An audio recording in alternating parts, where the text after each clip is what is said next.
Thank you गुरुदेव, बहुत बहुत धन्यवाद आपका। और आपका आशीर्वाद और प्रेम इसी तरह से बना रहे। और बिल्कुल सही बात कही है सर ने कि मैं सर से बहुत पहले से जुड़ी हूँ। और आज का ये जो सेशन है, आप सभी साथियों, जो माताएं बहनें मेरी आई हैं, उन सभी को मेरा बहुत बहुत नमस्कार। और मैं आज बहुत सौभाग्यशाली मानती हूँ अपने को कि आज इस डिजिटल प्लेटफॉर्म पे सर ने मुझे बोलने का मौका दिया है। क्योंकि ये बहुत, मतलब मेरे लिए तो बहुत ग्रेटफुल बात है कि यहाँ पर जितने भी लोग या जितनी भी महिलाएं या जितने भी लोग आए हैं अपने परिवार के साथ में, तो उनको आज मैं अपनी कहानी अपनी जुबानी सुनाने जा रही हूँ साथियों। क्योंकि ये जो प्लेटफॉर्म है, इस पे अपनी कहानी अपनी जुबानी सुनाना है। और न सिर्फ अपनी जुबानी सुनाना है साथियों, बल्कि वहां पर जो भी साथी अपनी कहानी सुना रहे हैं, वो किसी न किसी महिला को, किसी न किसी परिवार को प्रोत्साहित करते हैं आगे बढ़ने के लिए, काम करने के लिए। तो मेरे लिए ये बहुत ही गर्व की बात है। मेरी अगर वॉइस क्लियर आ रही है तो प्लीज आप कंफर्म करें। यस मैम, क्लियर आ रही है। ओके, जी जा रही। Thank you so much. तो सबसे पहले तो मैं आप सभी को बहुत बहुत धन्यवाद देना चाहती हूँ कि आज मुझे डिजिटल प्लेटफॉर्म पे बोलने का मौका मिला है साथियों। अगर मेरी किसी बात का, अगर आपको बुरा लगे या आपको लगे कि ठेस पहुंची है, तो मैं उसके लिए पहले से ही क्षमा चाहती हूँ। क्योंकि कई बार ऐसा होता है कि हम विजुअलाइजेशन के साथ साथ अपने पुराने अतीत में पहुंच जाते हैं, और वहां पर अगर कुछ अच्छे अनुभव होते हैं तो हमें खुशी होती है, और कुछ बुरे अनुभव होते हैं तो हमें दुख होता है। तो उसके लिए मैं पहले से ही क्षमा चाहती हूँ आप सभी से। और अगर अब मैं बात करूं अपनी खुद की, तो मैं साथियों एक संयुक्त परिवार से रहने वाली हूँ। मेरे मम्मी पापा, मेरे चाचा चाची, मेरे दादा दादी, पूरे परिवार के साथ बचपन मेरा बीता है। और संयुक्त परिवार में आप सभी को पता है कि जब पुराने समय की अगर हम बात करें, तो पुराने समय में हर चीज संयुक्त परिवार में बड़ों के ऊपर निर्भर करती थी, ना कि छोटों के ऊपर निर्भर करती थी। क्योंकि यहाँ पे मेरी बहुत सारी माताएं बहनें बैठी हैं। तो मैं आप सभी को बताना चाहती हूँ कि उस समय जब एक लड़की का जन्म होता है, उसी समय उसके कर्तव्य और उसके जो कर्तव्य होते हैं और उसके जो कॉम्प्रोमाइज होते हैं, वो शुरू हो जाते हैं। आप अगर मानते हैं, क्योंकि देखिए बहुत सारे लोग ऐसे हैं जो नए हैं, जो मुझे नहीं जानते हैं। तो मैं चूंकि आप लोगों से दोस्ती भी करना चाहती हूँ, तो अगर मेरी कोई बात अच्छी लगे आप, तो आप यस या नो बोल सकते हैं। और अगर कोई बात अच्छी लगे तो बिल्कुल आप क्लैपिंग भी कर सकते हैं, या फिर आप चैट बॉक्स में लिख सकते हैं। तो सबसे पहले मैं आपको सुनाना चाहती हूँ अपनी कहानी अपनी जुबानी साथियों की। मैं एक संयुक्त परिवार से बिलोंग करती हूँ, और मैं इंदौर की रहने वाली हूँ। मेरा नाम ज्योति अमित गुप्ता है। पहले ज्योति गुप्ता हुआ करता था, जब मेरी शादी नहीं हुई थी तब। और शादी से पहले की अगर मैं बात करूं, तो हम 4 भाई बहन हैं, जिसमें 3 बहनें, हम 3 बहन हैं और एक भाई है मेरा। और जो मेरी बड़ी दीदी हैं, वो मैं उनसे बहुत प्यार करती हूँ, क्योंकि वो मुझे हमेशा सही सलाह देती थी। उनसे मुझे बहुत प्रेरणा मिलती थी। और स्पेशली मेरी मम्मी, क्योंकि मेरी मम्मी ने कभी ये कहे कि मुझे किसी भी बात की कमी नहीं महसूस होने दी। पर कहा जाता है साथियों कि जब माँ अपनी बेटियों से बहुत प्यार करती है, तो कभी कभी उसका नुकसान भी होता है। कैसे नुकसान होता है, तो मैं आप आज इसके बारे में भी बात करूंगी। क्योंकि जब मैं छोटी थी, तब मुझे किसी भी चीज के लिए मना नहीं किया जाता था, क्योंकि मैं छोटी थी, तो मेरी हर जिद पूरी होती थी। और आप में से बहुत सारे ऐसे लोग होंगे जो छोटे हैं अपने घर में, अपने परिवार में, और उनको कभी किसी भी चीज के लिए मना नहीं किया जाता है। तो जब बचपन की अगर मैं बात करूं, तो मैं किसी भी चीज में मुझे मना नहीं किया जाता था। लेकिन धीरे धीरे जब जैसे जैसे एक लड़की बड़ी होने लगती है, तो उसके बहुत सारे चेंजेस होते हैं, उसकी लाइफ स्टाइल में चेंजेस होते हैं, उसके परिवार में सामंजस्य बनाने के चेंजेस होते हैं। तो उसी तरह से मेरा परिवार में भी अगर मैं बात करूं, तो बड़ी दीदी की जब शादी हुई, तो मैं करीब 12-13 साल की थी। और 12-13 साल के बाद में जब धीरे धीरे बड़ी दीदी और उसके बाद छोटी दीदी की शादी हुई, तब तक मैं इस तरह से रहती थी जैसे एक लड़का रहता है। हमेशा जींस टॉप पहनना, और हमेशा हर इच्छाओं मेरी पूरी करती थी मेरी मम्मी। लेकिन जब धीरे धीरे बड़े हुए, तो जिस तरह से बड़े होते हैं, तो आपके ये कहा जाए कि जब हम बड़े होते हैं तो हमारे पास धीरे धीरे हमारा जो कर्तव्य होते हैं वो धीरे धीरे उस पथ पर हम चलने लग जाते हैं साथियों। तो इसी बीच में जब मेरी मम्मी को स्लिप डिस्क का प्रॉब्लम हो गया, तो हुआ यूं कि जब मैं पढ़ाई कर रही थी और पढ़ाई करने के बाद में कर रही थी, उस समय मुझे ये एहसास हुआ, कि मैं अपनी पढ़ाई पर तो ध्यान दे रही हूँ, लेकिन जब मम्मी की तबीयत ज्यादा खराब हो गई, क्योंकि आप सभी को पता है कि अगर स्लिप डिस्क का प्रॉब्लम हो जाता है तो कंप्लीट बेड रेस्ट होता है। तो जब बेड रेस्ट बोला गया डॉक्टर ने, तो उस समय जब मैं अकेली थी, या तो मेरा भाई हो सकता है, तो मेरा भाई, मेरी वॉइस प्रॉपर आ रही है? यस, बिल्कुल सही है। Okay, thank you. तो हुआ यूं कि मम्मी को जब ये प्रॉब्लम हुई तो भाई और मैं थे, हम दोनों थे। तो भाई ने कहा कि भाई मैं तो कर नहीं सकता, अब तू बहन है और तू सबसे छोटी है, लेकिन ये रिस्पॉन्सिबिलिटी तो तुझे उठानी पड़ेगी। मैंने कहा ठीक है, मैं उठा लेती हूँ। लेकिन उसके कारण मेरी पढ़ाई में बहुत नुकसान हुआ और मुझे बहुत उस चीज का बहुत दुख है, आज तक दुख है उस चीज का, क्योंकि मेरी पढ़ाई का बहुत नुकसान हो रहा था। जब नुकसान हो रहा था फिर भी मैं घर पे जब भी समय मिलता था, क्योंकि घर में जब संयुक्त परिवार होता है, आप सबके साथ रहते हैं, और अगर आपकी मम्मी काम नहीं कर रही होती है तो वहां पर आपको आगे आकर काम करना पड़ता है। क्यों करना पड़ता है? क्योंकि आप संयुक्त परिवार में रह रहे हैं। आप अगर एकल परिवार में भी रहते हैं तो भी आपको ये चैलेंजेस तो आते हैं। तो हुआ यूं कि कुछ समय तक इसी तरह से चलता रहा। जब थोड़ी बड़ी हो गई तब मम्मी पापा ने कहा कि भाई शादी करना है। अब शादी का जब समय आया तो मुझे था कि हाँ, बहुत एक खूबसूरत लड़का होगा, जैसे हर लड़की चाहती है कि बहुत खूबसूरत लड़का होना चाहिए, अच्छा बैंक बैलेंस होना चाहिए, अच्छा परिवार होना चाहिए। तो उसी तरह से मेरा भी यही सोचना था, क्योंकि हम आम इंसान जब होते हैं तो हमारी जो सोच होती है साथियों, वो वहीं पर स्थिर हो जाती है। आप मानते हैं या नहीं मानते हैं सभी? यस। तो इसी तरह से अब मैं भी उतनी ही सोच रखने वाली एक लड़की थी। जब मेरी शादी हुई तो मुझे पता नहीं था कि मेरी शादी किससे होने वाली है, लेकिन मैं आपको बताना चाहूंगी कि जो सर हैं हमारे, जिनसे मेरी शादी हुई, वो मुझे पहले से पसंद करते थे और कई बार मेरे घर पे आ चुके थे, लेकिन मुझे इसका अंदाजा भी नहीं था कि वो किस वे में मुझे देखते हैं। लेकिन मुझे हमेशा ये लगता था कि हाँ ठीक है, क्योंकि मेरे अंकल मेरे हमारे साथ में रहते थे। तब मुझे लगता था, क्योंकि वो गवर्नमेंट एम्प्लॉय थे, तो कुछ बातचीत या कुछ अनुभव के आधार पर उनके पास बहुत सारे लोग होते थे जो उनके पास आते थे, मिलते थे, बैठते थे, बात करते थे। तो ऐसे बहुत सारे लोग आते थे, तो मुझे कभी एहसास नहीं हुआ। लेकिन बहुत समय तक जब लगातार सर आते रहे तो बाद में मुझे पता चला कि जो सर है वो मुझे पहले से पसंद करते हैं। अब क्योंकि जब मैंने उस बंदे, मतलब जो उस इंसान को देखा नहीं है उस नजरिए से कि उससे मेरी शादी होने वाली है या वो मेरे हस्बैंड बनने वाले हैं, क्योंकि जब एक लड़की की शादी होती हो आज के समय में, अगर एक लड़की की शादी होती है तो उससे पहले पूछा जाता है कि भाई लड़का आपको पसंद है या नहीं पसंद है, आप शादी करना चाहती हो कि नहीं करना चाहती हो। बहुत सारी चीजें आज पूछी जाती हैं, लेकिन पहले के समय में ये चीजें पूछी नहीं जाती थी। आपको बताई जाती थी कि आपकी शादी होने वाली है इस व्यक्ति से और ये परिवार बहुत अच्छा है और आपको इसको जीवन साथी के रूप में लेना है। तो ऐसे बहुत सारी मेरी जो मुझे लगता था कि नहीं, बहुत सारी अच्छी चीजें होने वाली है शादी के पहले, बट मेरे वो सारे सपने एकदम क्लियर जीरो हो गए। क्यों हो गए उसका कारण था साथियों, क्योंकि मेरी शादी 10 दिनों में हो गई थी। अब आप शॉक हो जाएंगे कि मेरी शादी 10 दिनों में हुई होगी। तो वो सपने जो मैंने देखे थे मेरी शादी को लेकर, वो सारे एक एक करके टूट के बिखर रहे थे। क्यों बिखर रहे थे उसका कारण था, क्योंकि मैंने सोचा था मेरी शादी में ये होगा वो होगा। हर लड़की सोचती है।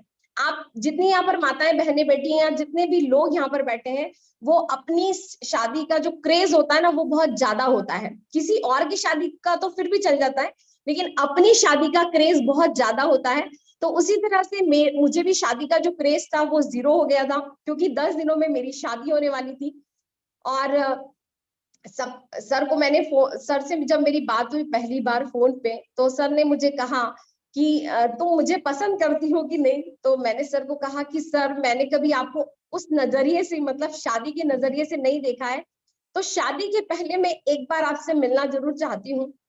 तो शादी से पहले मैं आपसे मिलना चाहती हूँ। तो सर ने कहा कि शादी से पहले मिलना चाहती हूँ, ठीक है मैं मैनेज कर लूंगा। और सर क्योंकि मुंबई में जॉब किया करते थे, तो सर वहां से इंदौर आए और हमारी शादी जो है इंदौर से बाहर हुई थी, क्योंकि सर और मैं इंदौर में ही रहते थे, बट शादी हमारी बाहर हुई थी। तो सर ने कहा ठीक है मैं मैनेज कर लूंगा। सर आए, हमने बात करी। उस समय जब सर से मेरी बात हुई तो सर ने कहा कि तुम्हें क्या पसंद है। तो मैंने कहा कि मुझे तो पसंद या ना पसंद तो मैं आज अभी नहीं बता सकती हूँ। उसका कारण है क्योंकि मुझे पता ही नहीं है कि मेरी 10 दिनों के बाद शादी होने वाली हूँ। लेकिन मैं इतना जरूर पूछना चाहती हूँ कि अगर मैं चाहती हूँ आगे पढ़ना, या फिर मैं आगे अगर कोई काम करना चाहती हूँ, तो उसमें आपकी क्या राय है, आप करने देंगे या नहीं करने देंगे। क्योंकि उस समय आज से कुछ साल पहले की अगर मैं बात करूं, तो हम इतने फ्री या इतने फ्री माइंड नहीं हुआ करते थे कि आसानी से हम पूछ सकें या बता सकें। लेकिन चूंकि सर बहुत ब्रॉड माइंडेड है, मैं अमित सर को तहे दिल से शुक्रिया करना चाहती हूँ कि वो मेरे जीवन में आए। और मतलब वो मेरे एक तरीके से मेंटर भी मैं बोल सकती हूँ उनको, कि उन्होंने पग पग पे मेरा साथ दिया। और हमारी शादी हुई। शादी के बाद में सर ने कहा कि तुम जैसी इच्छा तुम्हारी, जो तुम करना चाहती हो वो करो। मैंने कहा कि बिजनेस, मुझे जॉब तो नहीं पसंद है, मैं जॉब नहीं करना चाहती हूँ, मुझे बिजनेस करना है। तो सर ने कहा तुम्हें जो अच्छा लगता है वो तुम करो। मैंने क्या, बिजनेस करने का अनुभव तो मुझे नहीं है। उसका कारण था क्योंकि मेरे पिताजी बिजनेसमैन जरूर थे, लेकिन कभी हम उनकी दुकान पर नहीं चढ़े थे। उस जब दुकान पर चढ़ते थे वो होता था दीपावली का दिन। दीपावली के दिन जब पूजा करने जाते थे, तब मैं, हमारे जो दुकान होती है या जो बिजनेस जहां पर हम करते हैं, वहां पर हम जाया करते थे पूजा करने के लिए। उसके अलावा हम कभी भी वहां नहीं जाते थे। तो सर ने कहा कि ठीक है तुम्हें जैसा लगता है वैसा ठीक है, अगर तुम चाहती हो बिजनेस करना तो तुम बताओ मुझे क्या करना चाहती हो। तो मैं, क्योंकि मैं अपने आप को, मुझे लगता था कि नहीं, मैं अपने आप से बहुत प्यार करती हूँ, तो मुझे कुछ ऐसा काम करना चाहिए जिससे मैं लोगों को भी खूबसूरत बना सकूं। तो मैंने ब्यूटिशियन का काम स्टार्ट किया और मैंने सीखा मुंबई से। और सीखने के बाद में जब मैं रिटर्न, सर ने कहा कि मेरा ट्रांसफर हो रहा है, तो मैंने कहा ठीक है। और ट्रांसफर होने के बाद में ऐसा हुआ करता था कि सर पहले ज्वाइन कर लेते थे और फिर बाद में पूरा मैं जो सामान, पैकिंग, मूवर्स, पैकर्स में जाना है, उनको ले जाना है। तो ये सारे चैलेंजेस जो है, जो लड़की शादी के पहले घर से कभी बाहर नहीं निकली, उन सब चीजों के कारण घर से बाहर निकलने के बाद मैं आप सभी को ये रियलाइज करवाना चाहती हूँ साथियों, कि जब एक लड़की संयुक्त परिवार में रहती है तो वो बहुत ढकी हुई रहती है। वो बहुत सारे जो चैलेंजेस होते हैं उसको देख ही नहीं पाती है। लेकिन जब वो अकेली रहती है, जब, क्योंकि सर बाहर रहा करते थे, तो मैं सर के साथ जब बाहर गई तो मुझे ये एहसास हुआ कि एकल परिवार में रहना या अलग रहना या एक हस्बैंड वाइफ रहना कितना मुश्किल होता है। क्योंकि वहां पर आपको सारी चीजें मैनेज करना है, आपको घर गृहस्थी की भी मैनेज करना है, आपको सब्जी भी लाना है। क्योंकि जिस लड़की ने आज तक सब्जी नहीं खरीदी, उसको अगर सब्जी खरीदना पड़े तो उसको समझ में नहीं आएगा कि उसको क्या खरीदना है। और सब्जी में बनाना सब आता था, लेकिन कोशिश ये रहती थी कि नहीं, अच्छा बने या नहीं बने, होगा या नहीं होगा। तो उसी तरह से जीवन व्यतीत हो रहा था साथियों। ये बिजनेस मुझे मिला, उससे पहले सर ने कहा कि आपको क्या करना पसंद है। मैंने कहा मुझे बिजनेस करना पसंद है। मैंने ब्यूटिशियन का काम शुरू किया, मैंने सीखा, उसके बाद में शुरुआत करी। और जब मैं काम करती थी तो लोग मुझे बहुत पसंद करते थे, मेरे काम को बहुत पसंद करते थे। क्योंकि आपको पसंद इंसान नहीं करता है, ये एक हर महिला जो है वो आज यहाँ पर बैठी है, तो मैं इस प्लेटफॉर्म से बताना चाहूंगी कि कोई भी महिला जो होती है वो खूबसूरत नहीं होता, उसका जो काम करने का जो तरीका होता है, वो जो काम करती है उसको पूजा जाता है, इंसान को कभी नहीं पूजा जाता। तो ये मुझे समझ में बहुत बाद में आया। तब उसके बाद में जब मुझे आरसीएम बिजनेस मिला तो उस समय कोई चैलेंजेस नहीं थे, क्योंकि सर बहुत अच्छी पोजीशन पे थे, मैनेजर थे, बहुत अच्छा घर चल रहा था, सारी चीजें बहुत अच्छी थी साथियों। लेकिन एक चीज की कमी थी, क्योंकि मुझे लगता था कि मैं अपनी पहचान कहाँ पर बनाऊं। मैं अपनी पहचान बनाने के लिए सोचती थी कि मैं ऐसा क्या करूं जिससे लोग मुझे मेरे नाम से जाने, क्योंकि बचपन से एक जो लड़की होती है वो या तो पिता के नाम से जानी जाती है और या तो फिर अपने पति के नाम से, शादी के बाद अगर बच्चे हो गए हैं तो बच्चों के नाम से, और उसके बाद में उनके बच्चे हो गए हैं तो उनकी दादी के नाम से। तो हर महिला की ये कहानी है कि उसे ये पता ही नहीं होता है कि उसको जीवन में क्या करना है। शादी करने के बाद में एक लड़की जो होती है उसके जितने बड़े सपने होते हैं वो यही सोचती है कि मैं अपने सपने कैसे पूरे करूं, लेकिन होता ये है कि कुछ समय के बाद में प्रेशर में आकर बोला जाता है कि भाई अब 2 तो हैं, अब 2 से 3 कब हो रहे हो।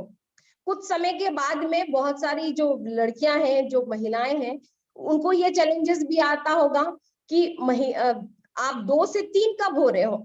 भाई उनको परेशानी क्यों होती है, जब हम 2 से 3 होना चाहते हैं तो हो सकते हैं, लेकिन उनको परेशानी ये होती है कि भाई 2 हो गए हैं तो अब 2 से 3 कब हो रहे हैं। तो इसी तरह से क्योंकि कंटिन्यू काम चल रहा था, और जब भी हम इंदौर आते थे तो हमारे परिवार के सभी लोग बोलते थे भाई 2 से 3 तो कब हो रहे हैं। मुझे बड़ा गुस्सा आता था। क्यों आता था? क्योंकि मुझे लगता था कि मैं अभी बहुत छोटी हूँ और सर ने कहा था 5 साल तक तुम जो चाहो तुम वो करो, और मुझे लगता था कि इन 5 सालों में मुझे इस तरह से कुछ करना है कि मेरा खुद का नाम हो, मेरी खुद की पहचान हो। तो उसी तरह से साथियों चल रहा था। और उसके बाद में आरसीएम बिजनेस मेरे जीवन में आया, और जब मुझे प्लान दिखाया गया तो मुझे एक ही चीज समझ में आई कि आरसीएम बिजनेस करने का कोई नुकसान नहीं है। क्यों नुकसान नहीं है? नुकसान इसलिए नहीं है क्योंकि हम घर का सारा सामान यूज करते हैं, प्रोडक्ट ला रहे हैं। और देखिए बहुत सारी जो महिलाएं होती हैं उनकी चॉइस होती है, उनकी चॉइस होती है। मेरी वॉइस नहीं आ रही है क्या कुछ? आ रही है मैम, क्लियर है। आप रखिएगा, बिल्कुल ठीक है। तो बहुत सारे लोग ये सोचते हैं कि सॉरी, बहुत सारे लोग ये सोचते हैं कि 2 के बाद 3 होना, लेकिन बहुत सारी ऐसी महिलाएं होती हैं जो अपने जीवन में आगे बढ़ना चाहती हैं, जो कुछ करना चाहती हैं, तो उनके लिए बहुत ज्यादा चैलेंजेस वाला सिचुएशन होता है। और उसी तरह से जब हम इंदौर आते थे 8 दिन या 10 दिनों के लिए जब आते थे, 2-4 दिन मायके में, 2-4 दिन ससुराल में रहती थी, तब एक ही चीज मुझे पूछी जाती थी कि भाई 2 से 3 कब हो रहे हो। तो सर ने जैसा कि कहा कि सर ने 5 साल का मुझे समय दिया था, तो मुझे ये लगता था कि मुझे क्या करना है। तो जब इस आरसीएम बिजनेस का जब मुझे प्लान दिखाया गया तो मुझे एक चीज समझ में आई, क्योंकि बहुत सारी महिलाओं की चॉइस होती है। क्या चॉइस होती है? कि ये वाला वॉशिंग पाउडर आना चाहिए, ये वाला डिटर्जेंट आना चाहिए, या फिर ये वाला नहाने का सोप आना चाहिए, ये शक्कर आना चाहिए, ये चावल आना चाहिए। पर मेरी ऐसी कोई चॉइस नहीं थी। उसका कारण क्या था साथियों? क्योंकि मेरी जो सोच थी वो बहुत बड़ी थी। मैं ये नहीं सोचती थी कि ये जो सामान है ये खराब है। देखिए मेरी वॉइस आ रही है प्रॉपर? यस, ठीक आ रही है। आप नहीं आ रही, उससे नेट प्रॉब्लम होगा, आप कंटिन्यू करें। Thank you. तो बहुत सारी जो लोग हैं वो ये सोचते हैं कि हमें ये वाली चॉइस का कपड़ा खरीदना है, ये वाली चॉइस होना चाहिए, लेकिन मैं ऐसा मानती हूँ कि चॉइस अगर करना है ना साथियों, तो आप कार की करिए। आपके घर जब कार आएगी, अगर आप उसकी चॉइस करोगे, उसका कलर पसंद करोगे, तो आपको कितना अच्छा लगेगा। तेल साबुन सरफ में जीवन नहीं गुजारना है, मैं ऐसा मानती थी। मतलब मेरी जो सोच थी वो हमेशा यही थी कि मुझे तेल साबुन सरफ से कोई फर्क नहीं पड़ता, वो कोई सी भी, बस कपड़ा धोने का है तो कपड़ा धुलना अच्छा चाहिए, साफ होना चाहिए, ब्रांड से क्या फर्क पड़ता है। तो मेरी जो सोच थी वो ये थी कि कोई सा भी सर्फ वॉशिंग पाउडर या कुछ भी यूज किया जाए, उससे मुझे कोई फर्क नहीं पड़ता था। तो मेरे लिए एक बहुत अच्छा प्लस पॉइंट था कि जब मुझे बताया गया कि आपको ये सारा सामान यूज करना है और इससे आपके घर में बचत होगी। देखिए कोई भी महिला खर्चा होता है तो उसको एक्सेप्ट करती है, लेकिन जैसे ही बचत का नाम आता है, जैसे ही ऑफर का नाम आता है, जैसे ही ये पता चलता है कि कहीं सेल लगी हुई है, मतलब ये सारी जो चीजें होती है महिलाओं को बहुत ज्यादा आकर्षित करती है। तो उसी तरह से मुझे बताया गया कि आपको कुछ बचत होने वाली है अगर आप ये सामान खरीदते हो तो। और उस समय अगर 100, 200, 500 रुपए की भी बचत अगर आप हो जाती थी, तो मुझे बहुत खुशी होती थी कि यार मैंने इतना पैसा बचा लिया। मुझे उस समय ये फीलिंग आती थी कि यार 500 रुपए से ठीक है, आज 500 रुपए की कोई वैल्यू नहीं है, लेकिन आज 500 रुपए मैं बाहर कमाने जा सकती हूँ क्या? नहीं, क्योंकि मैं उस समय जॉब नहीं कर रही थी। तो जब 500 रुपए जब मैं नहीं कमाने जा सकती हूँ, 500 रुपए अगर मुझे घर बैठे आ रहे हैं सिर्फ सामान यूज करने के, तो उसमें क्या फर्क पड़ता है कि सामान ये वाला लूं या ये वाला। तो इसी तरह से कुछ समय चलता रहा, और चलने के बाद में मैंने सर को बताया, क्योंकि सर ऑलरेडी मैनेजर थे। तो सर ने कहा कि यार तुमको जो अच्छा लगता है ना वो करो, तुम, मैं तुम्हें मना नहीं करता हूँ, लेकिन तुम मुझसे मत कहो कि तुम्हें क्या करना है, तुम मेरे साथ आओ। तो मैंने कहा ठीक है। अब जब भी सेमिनार्स फंक्शंस होते थे तो मैं फटाफट अपना खाना वाना बनाया, जो करना है वो करा, और निकल जाती थी सेमिनार में। सेमिनार से आती और ज्यादा मोटिवेट हो जाती। मोटिवेट होने के बाद में मैं सर को बोलती, सर आज तो मजा आ गया, आप एक बार चलना तो सही मेरे साथ। बोलते ठीक है भाई चलेंगे, अभी तो तुम काम करो, तुम्हारा घर का जो बचा हुआ है वो काम है वो कर लो। इसी तरह से कुछ समय चलता रहा। साथियों, ये जो चैलेंजेस हैं, ये चैलेंजेस इसलिए मैं आपको बता रही हूँ, चैलेंज इसलिए है क्योंकि बहुत सारी महिलाएं हैं जो काम कर रही है फील्ड में, लेकिन उनके हस्बैंड या उनका जो परिवार है वो सपोर्ट नहीं कर रहा है। उनको ये लगता है कि अगर हम इसका जो ये काम कर रही है उसमें अगर थोड़ा भी एक्साइटमेंट के साथ में उससे पूछेंगे तो वो कहीं ऐसा नहीं हो कि हमें काम पे लगा दे। बहुत सारे ऐसे लोग होते हैं जिनको लगता है कि यार मुझे ये काम पे ना लगा दे क्योंकि मैं ऑलरेडी काम कर रहा हूँ। तो उसी तरह से एक्साइटेड हो गई मैं बहुत ज्यादा। और बीसी सर का, जिस तरह से सर ने कहा कि मैं बहुत ज्यादा छोटी थी उस समय, तो मैं उस समय बहुत छोटी थी, और सर का जब सानिध्य मिला और सर ने कहा कि तुम बहुत मतलब तुम बहुत ज्यादा गुणी हो और तुम अगर काम करोगी तो तुम बहुत जल्दी सफल हो जाओगे। तो मुझे लगा कि नहीं, अब तो करना ही है, क्योंकि जब आपको कोई इस तरह से मोटिवेट करता है ना साथियों, क्योंकि महिलाओं की एक बहुत ज्यादा मतलब ये बोल सकते हैं कमजोरी होती है कि उनको मोटिवेट बहुत कम लोग करते हैं। उनको सिर्फ ये बोला जाता है कि आप ये नहीं कर सकते, आप सिर्फ घर के लिए बने हो, आपको सिर्फ ऐसा करना है। जो इंस्ट्रक्शन मिलते हैं ना, वो बचपन से लेके बुढ़ापे तक इंस्ट्रक्शन मिलते हैं कि आपको क्या करना है, लेकिन अपने माइंड का कभी महिला यूज नहीं करती। उसको ये लगता है कि अगर मैं इनसे अलग हो गई, मतलब मैं इनके बातों से विरुद्ध होकर अगर कोई काम करती हूँ तो घर में बहुत सारे चैलेंजेस आने लगेंगे, और उस चैलेंजेस को किसको झेलना होगा? एक महिला साथी को झेलना होगा। तो वो महिला साथी इसलिए कमजोर पड़ जाती है। पर मैं ऐसा मानती हूँ कि खूब लड़ी मर्दानी वो तो झांसी वाली रानी थी। मतलब ये कहावत मुझे हमेशा इसलिए याद आती है साथियों, क्योंकि जब झांसी की रानी ने अपने राज्य को बचाने के लिए, अपने देश को बचाने के लिए तलवार उठाई थी, उस समय वहां पर भी तो बहुत सारी महिलाएं थी, बहुत सारी महिलाएं थी, लेकिन उन्होंने ऐसा कुछ नहीं किया। उन्होंने कहा हम नहीं कर सकते, हम नहीं कर सकते हैं। तो आगे कौन बढ़ाएगा? आगे कौन बढ़ाएगा? कौन बढ़ाएगा उन महिलाओं को जो ये मानती हैं कि हम कुछ नहीं कर सकते हैं? तो एक बीड़ा जो बीसी सर ने उठाया है, मैं उनको तहे दिल से बहुत बहुत धन्यवाद देना चाहती हूँ कि आज उन्होंने इस बीड़े को बनाया है। और यहाँ पर देख पा रही हूँ मैं कि फुल हाउसफुल जा रहा है, ये जो शो है वो हाउसफुल जा रहा है।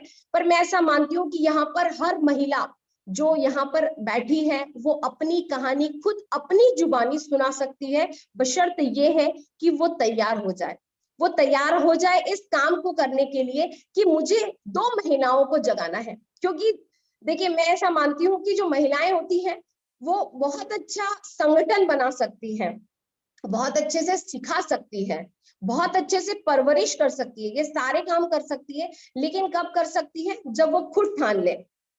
मानते हैं कि नहीं मानते हैं? अगर मानते हैं तो चैट बॉक्स में जरूर यस करिएगा कि आप मानते हैं कि यस, महिलाएं सब कुछ कर सकती है। तो हुआ यूं कि जब मैं हम इंदौर आते और जब यहाँ पे लोगों को बताते, क्योंकि बताया जाता है आरसीएम बिजनेस में कि लोग, रिश्तेदार सभी को बताना है, तो हम जब यहाँ पे बताने जाते और प्लान दिखाने जाते हैं, तो बहुत सारे लोग हमारे घर पर आकर जब हम चले जाते वापस रायपुर, तब बोला जाता कि क्यों भाई अमित का काम अच्छा नहीं चल रहा है क्या? स्ट्राइक बहुत बहुत ज्यादा जो है, रिसेशन का समय चल रहा है, तो क्या जॉब वॉब चल नहीं रही है क्या उनकी, कि वो घर घर जाके लोगों को जो है आरसीएम का प्लान बता रहे हैं। तो हुआ यूं कि जब कुछ समय तक इसी तरह से चलता रहा, तो जो मेरे ससुराल वाले हैं उसमें उन्होंने मेरी मम्मी को जाकर कहा कि भाई ठीक है, हमारा बेटा तो जैसा है वैसा है, लेकिन कम से कम ज्योति को तो आप समझा लीजिए। तो मुझे मेरी मम्मी का फोन आता है, मम्मी बोलती है कि ये क्या लगा रखा है तुमने, आरसीएम आरसीएम, क्या है ये आरसीएम? मैंने बोला मम्मी कुछ नहीं है, आरसीएम एक ऐसा कॉन्सेप्ट है जिसमें डायरेक्ट सेलिंग है और इसमें सिर्फ सामान खरीदना पड़ता है। मम्मी ने कहा जो भी है वो ठीक है, मैं मुझे नहीं पता, लेकिन आगे से कंप्लेन नहीं आना चाहिए, आगे से कंप्लेन नहीं आना चाहिए कि भाई वहां से तेरे ससुराल से कंप्लेन आ रही है कि भाई तू आरसीएम आरसीएम कर रही है। क्योंकि मैं सर को लेके जाती थी, सर इतना ज्यादा, सर को ये पता था कि हाँ ये करती है, और मुझे ये बताया गया था अपने अपलाइन के द्वारा कि हाँ तुम्हें अपने रिश्तेदार और लोगों को बताना है, परिवार रिश्तेदार को बताना है। तो सर भी बहुत समय तक ये समझ नहीं पाए। फिर मैंने एक फंक्शन में, जब एनिवर्सरी थी, उस फंक्शन में मैं आरसीएम बिजनेस के एनिवर्सरी में जब अमित सर को लेकर गई, तो वहां पर उनका विजन क्लियर हुआ। उन्होंने कहा नहीं वाकई में बहुत अच्छा काम है, और सर ने और मैंने बहुत बहुत मेहनत की। क्योंकि आप खुद सोचिए, उससे पहले जब मैं काम कर रही थी ना, तब वो काम दिखता नहीं था, क्योंकि आप बहुत सारे काम करते हैं लेकिन वो दिखते नहीं है। लेकिन उसके बाद में, जब एनिवर्सरी के बाद में सर और मैं जब मिलकर हमने काम किया, तो रॉयल्टी जैसे खूबसूरत मुकाम पर हम पहुंचे। और उस समय मुझे बहुत ही ज्यादा प्राउड हुआ अपने आप को, क्योंकि उस समय सर ज्यादा काम नहीं करते थे, उस समय मैं ज्यादा काम करती थी। दिन रात मैं अगर किसी से मिलती थी तो सिर्फ आरसीएम की ही बात करती थी, तो लोग बोलते थे कि आप पागल वागल तो नहीं हो गई है। तो मैं सिर्फ इतना ही बोलती थी कि मैं पागल नहीं हुई हूँ, मुझे वो दिख रहा है जो आपको नहीं दिख रहा है, मुझे वो दिख रहा है जो आपको नहीं दिख रहा है, और ये आने वाले समय में सिद्ध होगा। और आज वो सिद्ध हो रहा है साथियों। उसका कारण क्या है? आज ये जो प्लेटफॉर्म बनाया गया है महिलाओं के लिए, ये प्लेटफॉर्म इसीलिए बनाया गया है कि हर महिला साथी अपनी कहानी अपनी जुबानी सुनाए, उसका कारण है। तो जब ये सारी सिचुएशन आई, उसके बाद में जब बोला गया कि नहीं ठीक है, जो भी आप कर रहे हो वो ठीक है, उसके बाद में सर और मेरा ट्रांसफर इंदौर हो गया। सर ने अपनी जॉब छोड़ दिया। जॉब छोड़ने के बाद में आरसीएम बिजनेस फुल टाइम करने लग गए। जब फुल टाइम करने लग गए तो मुझे ये लगा कि शायद मैं और सर मिलकर काम तो कर रहे हैं, लेकिन हो सकता है क्योंकि फाइनेंशियली प्रॉब्लम आने लग जाए, तो फाइनेंशियली प्रॉब्लम के कारण मैंने बिजनेस स्टार्ट किया ब्यूटिशियन का।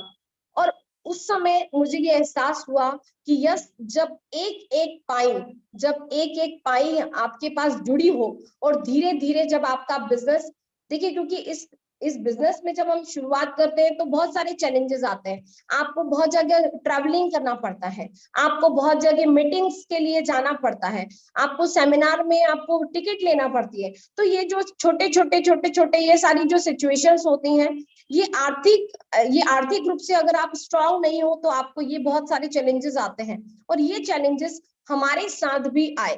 ये चैलेंजेस हम अमित और मेरे, जब हम दोनों के साथ में आए, तब तीसरे व्यक्ति को ये पता नहीं था कि ये चैलेंजेस आ रहे हैं। उसका कारण था क्योंकि तीसरा व्यक्ति तो बैठा ही इसलिए था, जो बाहर के लोग हैं वो तो बैठे इसलिए थे क्योंकि वो आपको नेगेटिव कर सके, वो आपको बोल सके कि नहीं अब आप ये काम छोड़ो और जो काम कर रहे हो वो करो। तो ऐसा बहुत दिनों तक जब चलता रहा, और चलने के बाद में मुझे पता चला कि हम रॉयल्टी से टेक्निकल पर आ गए हैं। तो साथियों, ये कहानी जो मैं आपको सुना रही हूँ, ये मेरी आप बीती है। बहुत सारी महिलाएं इससे प्रेरित हो सकती हैं, पर मैं आपको कुछ चीजें बताना चाहूंगी, क्योंकि जितनी भी महिलाएं हैं वो सभी सिस्टम में लगातार काम कर रही है। तो परिवार से बड़ा कोई धन नहीं होता। आप ये समझिए, अगर आप परिवार के साथ इस सिस्टम को कर रहे हैं तो परिवार से बड़ा कोई भी धन नहीं है। और पिता से बड़ा कोई सलाहकार नहीं है। अगर आपने अपने पिता को सिस्टम में या अगर आपने ये मान लिया इस सिस्टम में, आप चाहे वो आए या ना आए उससे कोई फर्क नहीं पड़ता, लेकिन उनका आशीर्वाद, अगर उनकी आशीर्वाद आपके साथ रहता है तो आप आगे बढ़ जाते हैं। माँ की छाव से बड़ी कोई दुनिया में कुछ नहीं है, माँ से बड़ा कोई भी कुछ भी नहीं है, और भाई से अच्छा कोई भागीदार नहीं है, बहन से बड़ा कोई अच्छा शुभ चिंतक नहीं है। इसीलिए सबसे बड़ा जो धन होता है साथियों वो परिवार होता है। तो आप इस सिस्टम में अगर आ रहे हैं, अगर आप काम कर रहे हैं, तो आपके परिवार को पता होना चाहिए। आपको ऐसा नहीं होना चाहिए कि आपकी जो वाइफ है, आपकी जो बहन है, आपकी जो माँ है, उनको पता ही नहीं है कि आप क्या काम कर रहे हो, या आपके हस्बैंड हैं, आपके भाई हैं, उनको पता ही नहीं है कि आप क्या काम कर रहे हो, और आप लगे हो, आपको लग रहा है कि नहीं मैं कर लूंगा, मैं कर लूंगा। नहीं, ये परिवार का बिजनेस है। बाद में सबने सपोर्ट करना जब चालू कर दिया, क्योंकि हम पर्ल, स्टार पर्ल और एमराल्ड जैसे लेवल पर आए, तो सब हमें बोलने लगे कि नहीं, हमें पता था कि तुम करोगी, हमें पता था कि तुम कर दिखाओगी। ये क्यों बोला उन्होंने? क्योंकि देखिए दो चीजें होती हैं। पहली ये चीज कि आप या तो नेगेटिव इम्पैक्ट अपनी लाइफ में लें। लोग अगर आपको बोल रहे हैं कि आप ये काम छोड़ दो, आप काम छोड़ दो, आप नहीं कर सकते हो, आपके लिए ये काम नहीं बना है, तो आप एक या तो नेगेटिव थॉट आपके माइंड में सेट कर लीजिए कि यस मैं नहीं कर सकती हूँ, मैं नहीं कर सकती हूँ, लेकिन यस उसी का पॉजिटिव रिस्पांस, क्योंकि गुरुदेव सर का मैंने जो प्रोग्राम अटेंड किया तो उन्होंने एक ही बात कही थी कि अपना लक्ष्य डिसाइड करके रखो। मैं अच्छी अच्छी बुक्स पढ़ा करती थी, मोटिवेशनल स्पीकर के मोटिवेशनल जो स्पीकर्स होते हैं उनको सुना करती थी, तो मुझे एक ही चीज समझ में आती थी कि 100 अगर व्यक्ति हैं उसमें से 5 व्यक्ति ही जो होते हैं वो आगे बढ़ने का अवधा रखते हैं, वो आगे बढ़ने के लिए तैयार होते हैं। बाकी 95% जो लोग होते हैं ना साथियों, वो आपके पीछे आएंगे। कब आएंगे? जब आप कामयाब होंगे। मानते हैं कि नहीं मानते हैं आप इस चीज को? मानते हैं कि आपको 95% जो लोग हैं उनको पीछे लाने के लिए आपको कामयाब होना पड़ेगा, आपको सफल होना पड़ेगा। साथियों ये जो कहानी है ये चूंकि मेरी रियलिटी है, लेकिन मैं एक चीज बोलना चाहूंगी कि यहाँ पर जितनी भी महिलाएं बहनें जो भी मेरी बैठी हैं, तो मर्दों की तो आप बात छोड़ ही दीजिए। मर्दों से कोई हमें वो नहीं करना है कि मर्दों से हमें कंपटीशन करना है, मर्दों से कंपटीशन नहीं करना है। अगर औरत खुद औरत के साथ में शुरू हो जाए ना, अगर उसके जो विचार है, उसके जो माइंड में जो थॉट चल रहे हैं, अगर वो हो जाए ना, तो क्रांति ला सकते हैं। आप सभी क्रांति ला सकते हैं कि नहीं? बताइए, आप अपने चैट बॉक्स में लिख के बताइए कि आप क्रांति ला सकते हैं कि नहीं ला सकते हैं। हर एक औरत क्रांति ला सकती है। सिस्टम में जितनी भी औरतें हैं वो सब क्रांति ला सकती हैं। इस सिस्टम को जो सुन रही हैं, आज इस प्रोग्राम को जो सुन रही है, वो अपने आप को कम ना आके कि मैं नहीं कर सकती, yes I can do it. ये जब तक हम नहीं सोचेंगे, ये जब तक हम एहसास नहीं करेंगे, ये हम जब तक रियलाइज नहीं करेंगे, तब तक विजुलाइज नहीं करेंगे। देखिए बहुत ज्यादा जरूरी होता है कि हम अपनी ताकत को विजुलाइजेशन की तरफ ले जाएं। सर ने जैसे अभी बताया कि विजुलाइजेशन की जो ताकत होती है उसमें बहुत बड़ी शक्ति होती है साथियों। तो ये बड़ी जो शक्ति होती है, इसको आप अपने अंदर डेवलप करें। बहुत सारी महिलाएं हैं जो नहीं बोल पाती हैं, वो ऐसा नहीं है कि नहीं बोल सकती है, वो बोल सकती हैं, पर शर्त ये है कि वो अपने आप में कुछ चेंजेस लाएं, डेवलप करें अपने आप को। अगर डेवलप करेंगी, क्योंकि मतलब एक बहुत आसान से वो बताती हूँ मैं, अगले 5 मिनट और मैं आपसे लेना चाहूंगी कि 1 मिनट में 60 सेकंड होते हैं और 1 घंटे में 3600 सेकंड होते हैं। तो आपको सिचुएशन को देखना है कि हम 1 घंटे में जो 3600 सेकंड है वो कहाँ लगा रहे हैं। क्या हम किसी को फोन लगाने में लगा रहे हैं? क्या हम बुक पढ़ रहे हैं? क्या हम सेमिनार देख रहे हैं? क्या हम मोटिवेशनल स्पीकर सुन रहे हैं? या फिर हम कोई जूम मीटिंग ऑर्गेनाइज जो की हुई है उसमें बैठे हैं? हम उस 1 घंटे को अपने लिए, हर महिला 1 घंटा निकाल सकती है या नहीं निकाल सकती है? कितनी महिलाएं हैं जो अपने लिए 1 घंटा निकाल सकती हैं? यस, मैं सभी को देख रही हूँ। 1 घंटा कितने लोग निकाल सकते हैं अपने लिए, अपनी कामयाबी के लिए, अपने आत्मविश्वास को बढ़ाने के लिए, अपने विचारों के लिए? ये 1 घंटा आपके जीवन में कामयाबी का बहाव ला सकता है साथियों, और न सिर्फ आपके परिवार, आपके समाज और आपके राष्ट्र को भी आगे बढ़ा सकता है। क्योंकि आप जो बोलते हैं ना, हर महिला या जितने भी लोग हैं, जितने भी परिवार है, वो बोलते हैं कि हमें आर्थिक रूप से आजाद होना है, और आर्थिक रूप से आजाद होने का मतलब होता है फाइनेंशियल हम फ्री हैं कि नहीं है। फाइनेंशियल हम फ्री हैं कि नहीं फ्री हैं, तो आप चेक करिए, क्या आप फाइनेंशियल फ्री हैं? क्या आप जो पैसा कमा रहे हैं या जो आपके परिवार में आ रहा है, जो आपके हस्बैंड, आपका भाई या आपके पिता जो कमा रहे हैं, क्या आप उससे संतुष्ट हैं? क्या आपकी आवश्यकताएं पूरी हो रही हैं? क्या आपको लगता है कि आपकी आवश्यकताओं के साथ आप अपने और अपने बच्चों के परिवार के सपने पूरे कर सकते हो? यस, हमें चेक करना पड़ता है। जब मेरी शादी हुई थी, जब हम जॉब किया करते थे, तब मैं ये सोचती थी कि इस महीने ये टारगेट कंप्लीट हो गया है, अब इसके अलावा कुछ नहीं ला सकते हैं। 4 महीने के बाद में एक फिक्स डिपॉजिट होता था, उसके बाद में हम डिसाइड करते थे कि हमें क्या लाना है। ये सिचुएशन साथियों, जब इंसान देखता है तभी वो अपने आप को इम्प्रूव कर पाता है। और जितनी भी महिलाएं, यहाँ जितने भी लोग हैं, मैं सिर्फ उनसे एक ही बात बोलना चाहती हूँ कि यहाँ पर जितनी भी महिलाएं अगर ये ठान ले कि यस, मुझे अपने आत्मविश्वास को बढ़ाना है। देखिए, बिजनेस करें या ना करें उससे कोई फर्क नहीं पड़ता। आप ये आत्मविश्वास जगाएं कि यस, मैं ये कर सकती है तो मैं क्यों नहीं कर सकती, ये बोल सकती है तो मैं क्यों नहीं बोल सकती। जब यहाँ पर इतनी सारी महिलाएं लगातार अपनी कहानी, अपनी जुबानी सुना रही है, तो मैं क्यों नहीं सुना सकती। आप ये चेक करिए, आप जब तक अपने आप में ये दृढ़ संकल्प नहीं लेंगे ना साथियों, मैं डीसी सर से सिर्फ एक ही चीज सीखी हूँ कि अपने आप को जैसा आपको बनाना है ना, उसका दृढ़ संकल्प लीजिए। आप संकल्प लीजिए कि आपको अपने जीवन में क्या करना है। अगर आप नहीं करेंगे तो आप आगे नहीं बढ़ पाएंगे। जैसे कि आपने मेरी स्टोरी सुनी, उसमें कोई चैलेंजेस ज्यादा नहीं थे, लेकिन ये चैलेंजेस थे कि लोग क्या कहेंगे, लोग क्या कहेंगे। जब लोगों ने कहना शुरू कर दिया, तो वो जो चैलेंजेस आए, वो चैलेंजेस, उन चैलेंजेस से आर्थिक रूप से जो चैलेंज आते हैं ना, उसमें इतना टेंशन नहीं लगता है, उसमें इतनी दिक्कत नहीं होती है, क्योंकि आपका जो माइंड है वो सेट है। लेकिन जब बाहर के लोग घर में आकर ये कहें कि क्यों आपका जो बेटा है और बहू है, उनके पास कोई दूसरा काम नहीं बचा है क्या, उनके पास कोई दूसरा काम नहीं बचा है, तो उस समय आपको क्या रियलाइज होगा। ये सोचकर आप देखें। तो यहाँ पर मैं जितनी भी माताएं बहनें हैं, मैं उनसे बस यही निवेदन करूंगी कि न सिर्फ इस सिस्टम के माध्यम से, बल्कि आप खुद अपने आप में आत्मविश्वास जगाएं, आप दृढ़ संकल्प लें कि यस, मैं कर सकती हूँ। और बस मैं इसी के बाद, क्योंकि स्टोरी बहुत ज्यादा लंबी है, मैं उसको बहुत शॉर्ट फॉर्म में आपको सुनाई हूँ, क्योंकि चंद चीजें हैं जो मैंने आपको बताई है। तो सिर्फ मैं इतना ही बोलना चाहूंगी कि अगर कोई भी भूल हो तो उसे क्षमा करिएगा। और आज का जो सेशन है उसके लिए मैं बहुत बहुत धन्यवाद देना चाहती हूँ। और इसी के साथ में मैं इनवाइट करना चाहती हूँ प्रीति मैम को।